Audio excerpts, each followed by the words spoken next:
Friends, welcome to my YouTube channel super study classes. और आज हम पढ़ने वाले क्लास 10th की मैथमेटिक्स। इससे पहले हम लोगों ने लेक्चर फर्स्ट और लेक्चर सेकेंड हम आपको प्रोवाइड कर चुके थे। लेक्चर फर्स्ट में हम लोगों ने 1.1 के एग्जाम्पल कवर किए थे और लेक्चर 2 में हम लोगों ने 1.1 एक्सरसाइज 1.1 के सारे क्वेश्चन किए थे। अब हम लोग एक्सरसाइज 1.2 के एग्जाम्पल करने वाले हैं और उसके बाद फिर हम आपको एक्सरसाइज 1.2 भी सॉल्व करवाएंगे। तो एक्सरसाइज 1.2 का जो एग्जाम्पल है वो किस प्रमेय पर आधारित है, तो सबसे पहले हम डिस्कस करते हैं अंकगणित की आधारभूत प्रमेय। अंकगणित की आधारभूत प्रमेय के बेस पे आगे के क्वेश्चन आपको सॉल्व करना है, ठीक है। इसको इंग्लिश में बोलते हैं फंडामेंटल थ्योरम ऑफ अर्थमेटिक। तो जो एग्जाम्पल नंबर 5 है हमारा वो है संख्याओं 4n पर विचार कीजिए, जहां n एक प्राकृतिक संख्या है।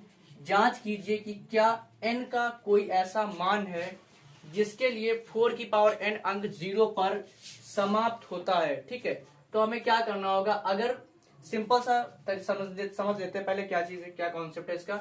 अगर कोई संख्या, मान लीजिए कोई नंबर अगर 0 पर समाप्त होगा तो उसका फैक्टर करने पर 5 जरूर आएगा। फैक्टर करने पे 5 आएगा तो वो अंक 0 पर समाप्त होगा। अगर फैक्टर करने पे 5 नहीं आता है तो वह अंक 0 पे समाप्त नहीं होगा, ठीक है। अब इसको करना कैसे देखते हैं। सोल्यूशन, यदि कोई संख्या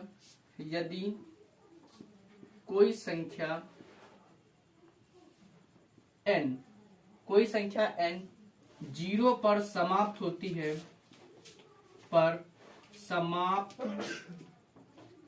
समाप्त होती है तो उसके गुणनखंड करने पर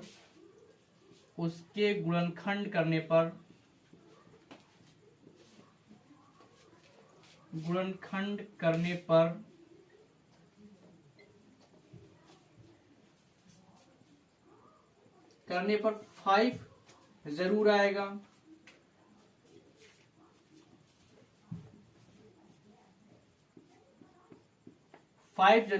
अगर 5 नहीं आता है तो वह संख्या 0 पर समाप्त नहीं हुई। लेकिन जो यहाँ पे हमें नंबर दिया हुआ है वो नंबर क्या है, 4 की पावर n। 4 की पावर n, तो 4 की पावर n को हम कैसे लिख सकते हैं, 4 की पावर n इक्वल टू 2 की पावर 2, क्योंकि 2 की पावर 2 को सॉल्व करेंगे तो 2 2 4 हो जाएगा। तो उसकी क्या पावर है, n। तो 4 का फैक्टर करने पर क्या आता है, 4 का फैक्टर करने पर हमें 2 मिलता है। 4 का 4 का गुणनखंड करने पर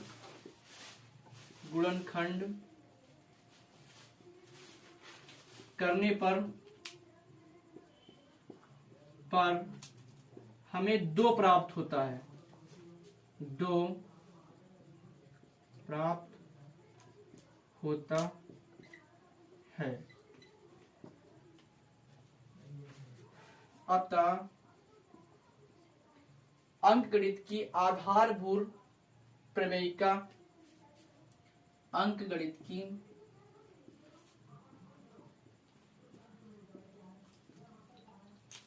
गणित की आधारभूत प्रमेयिका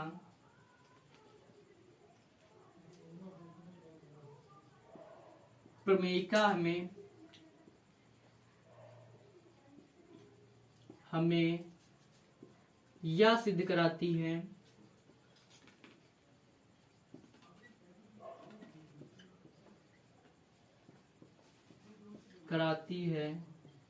कि यदि कोई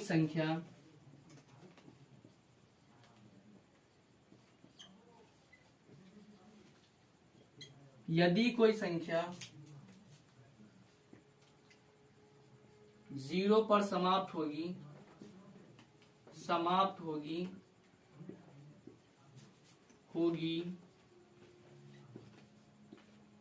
तो उसका गुणनखंड करने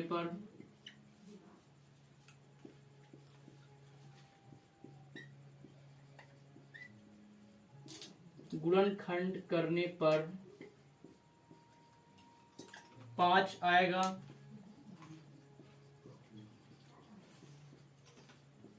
5 आएगा जो कि 4 की पावर n का फैक्टर करने पर नहीं आया। फिर 4 की पावर n का फैक्टर करने पर हमें क्या प्राप्त होता है, हमें 2 प्राप्त होता है।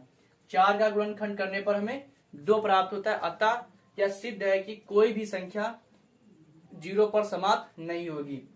अतः 4 की पावर n संख्या 0 पर समाप्त नहीं होगी, समाप्त नहीं होगी। तो सबसे इंपॉर्टेंट इसमें एक ही कॉन्सेप्ट, अगर आपको कोई भी नंबर दिया जाता, मान लीजिए यहाँ पे 4n लिखा हुआ है, 8n हो, 6n हो, तो आप उसको फैक्टर करके देखेंगे। अगर फैक्टर करने पर अगर 5 आता है तो वह संख्या 0 पर समाप्त होगी। अगर 5 नहीं आता है तो वह संख्या 0 पर समाप्त नहीं होगी।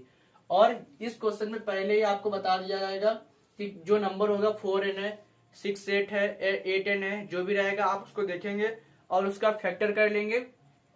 फैक्टर करने पर अगर आपको 5 मिलेगा तो वह अंक 0 पर समाप्त होगा, अगर 5 नहीं मिलेगा तो 0 पर समाप्त नहीं होगा।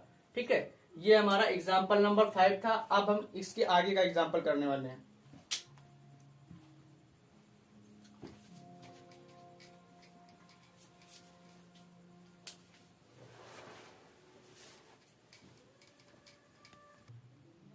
फिफ्थ वाले एग्जाम्पल में हम लोगों ने देखा कि कोई भी नंबर 0 पर कैसे समाप्त होता है, क्या उसमें कंडीशंस रहेगी, फंडामेंटल थ्योरम ऑफ अर्थमेटिक। ठीक है, उसको यूज करके हम दिखा देंगे कि कोई भी संख्या 0 पर किस कंडीशन में समाप्त होगी और किस कंडीशन में समाप्त नहीं होगी। उसके आगे हमारा सवाल है संख्याओं 6 और 20 के अभाज्य गुणनखंड विधि से। ठीक, प्राइम फैक्टराइजेशन मेथड, अभाज्य गुणनखंड विधि से हाईएस्ट कॉमन फैक्टर और लोवेस्ट कॉमन मल्टीपल ज्ञात कीजिए। एग्जाम्पल नंबर 7 भी आपका एक और एग्जाम्पल आपका 8। ठीक है, तीनों एग्जाम्पल उसी बेस पे हैं।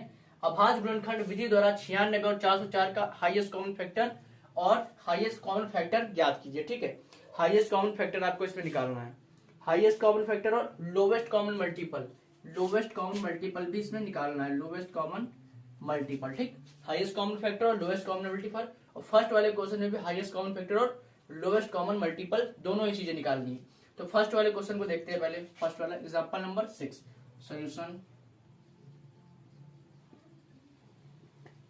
एग्जांपल नंबर 6, सबसे पहले क्या करेंगे, 6 और 20 के हम फैक्टराइजेशन मेथड से अभाज्य गुणनखंड करेंगे। 6 का और 20, तो 6 को कैसे करेंगे, 2 से, 2 3 जा 6, 3 1 जा 3। ठीक है, 2 1 जा 2 0, 2 5 जा 10, 2 5 जा 10, 5 1 जा 5। अब इसको हम लिख लेंगे 6 equal to 2 into 3, 20 equal to 2 into 2 into 5।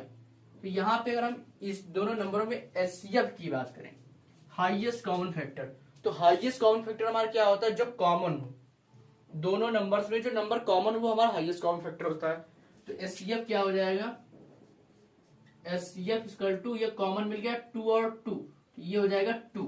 अब हम एलसीएम की बात करेंगे तो जो कॉमन मिला है, एलसीएम लोवेस्ट कॉमन मल्टीपल, जो कॉमन है उसको एक बार लिखेंगे, जो बचा, जैसे यहाँ पे 3 और 2, 3 इंटू 2 इंटू 5। अब इसको सॉर्ट करेंगे, 5 दूनी 10, 30 दूनी 60, तो एलसीएम क्या हो जाएगा, 60 हो जाएगा। एलसीएम 2 और एलसीएम 60। वैसे ही हमारा नेक्स्ट वाला क्वेश्चन एग्जांपल नंबर 7, अभाज्य गुणनखंड विधि द्वारा 96 और 404 का एचसीएफ हाईएस्ट कॉमन फैक्टर ज्ञात कीजिए। तो सबसे पहले हम 96 और 404 का फैक्टर करेंगे। सॉल्यूशन 7।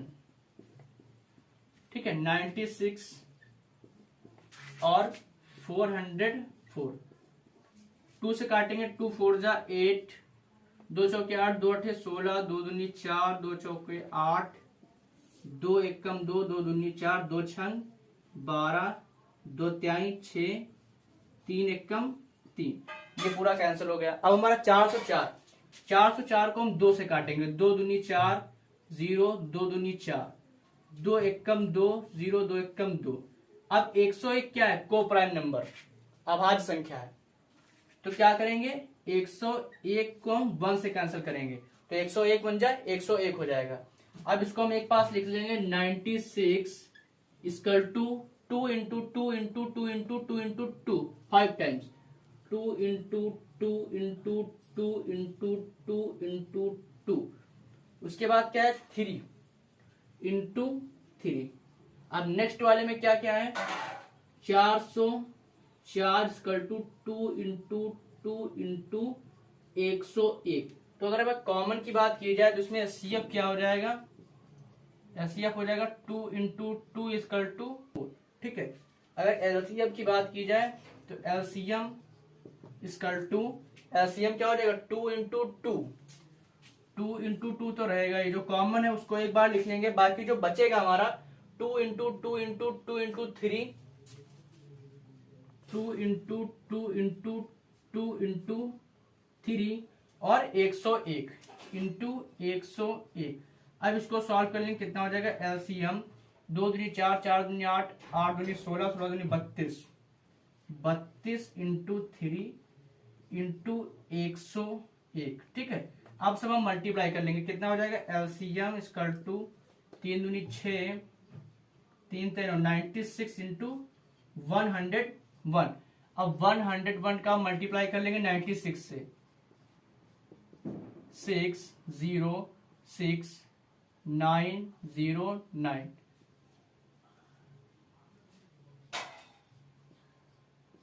क्या हो जाएगा 6 और 9 6 9 9696 हो जाएगा आंसर। एलसीएम क्या हो जाएगा 9696। ठीक, ये एलसीएम हो जाएगा।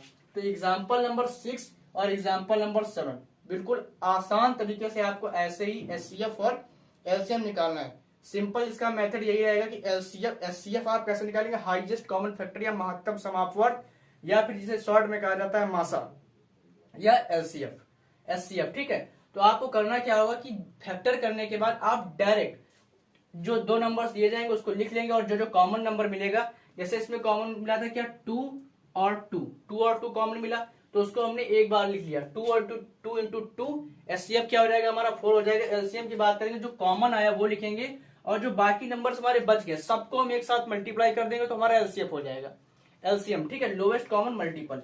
अब वही चीज हमने पहले वाले भी क्वेश्चन में भी की थी कि 2 जो कॉमन आया हमारा वो एचसीएफ हो गया, और जो बाकी कॉमन आने के बाद बाकी नंबर बचे मैंने सबको मल्टीप्लाई कर दिया, वो हमारा हो गया एलसीएफ, एलसीएम हो गया। ठीक है, अब क्या करेंगे, इसके बाद एक और एग्जांपल नंबर 8 दिया हुआ उसको हम सॉल्व करते हैं। ठीक है, इससे पहले हम लोगों ने एग्जांपल नंबर 6 और 7 में एचसीएफ और एलसीएम, हाईएस्ट कॉमन फैक्टर और लोवेस्ट कॉमन मल्टीपल को बहुत ही आसान तरीके से हम लोगों ने समझ लिया है। अब आप लोग को बिल्कुल हाईएस्ट कॉमन फैक्टर और लोवेस्ट कॉमन मल्टीपल निकालने में आपको टफ नहीं लगेगा। ठीक है, उसके बाद एग्जांपल नंबर 8 है हमारा, जो हमारा क्वेश्चन है 6,72 और 120 का अभाज्य गुणनखंड विधि से प्राइम फैक्टराइजेशन मेथड द्वारा एचसीएफ और एलसीएम, हाईएस्ट कॉमन फैक्टर और लोवेस्ट कॉमन मल्टीपल ज्ञात करना है। ठीक है, ये वाला क्वेश्चन देखते हैं। ये क्वेश्चन आपका बहुत ज्यादा इंपॉर्टेंट, बहुत यूपी बोर्ड में बहुत ज्यादा पूछा गया है, इंपॉर्टेंट क्वेश्चन। ठीक है, इसको मैंने इंपॉर्टेंट लिखा, बहुत ही अच्छा क्वेश्चन है, लगभग 2 मार्क्स में पूछा जाता है आपका 2 नंबर में। कैसे सॉल्व करना है इसको,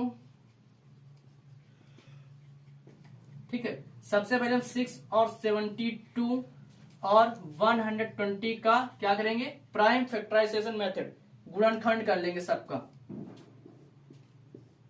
बहुत इजी गुणनखंड है, आसानी से हो जाएगा। 2 3 जा 6, 3 1 जा 3, 2 3 जा 6, 2 6 जा 12, 2 1 जा 2, 2 8 जा 16, 2 9 जा 80, 3 3 जा 9, 3 1 जा 3। ठीक, इसको कैसे करेंगे, 2 6 12, 2 तिहाई 6, 3 1 कम 3। ठीक है, अब क्या करेंगे, 2 5 जा 10, 5 1 जा 5।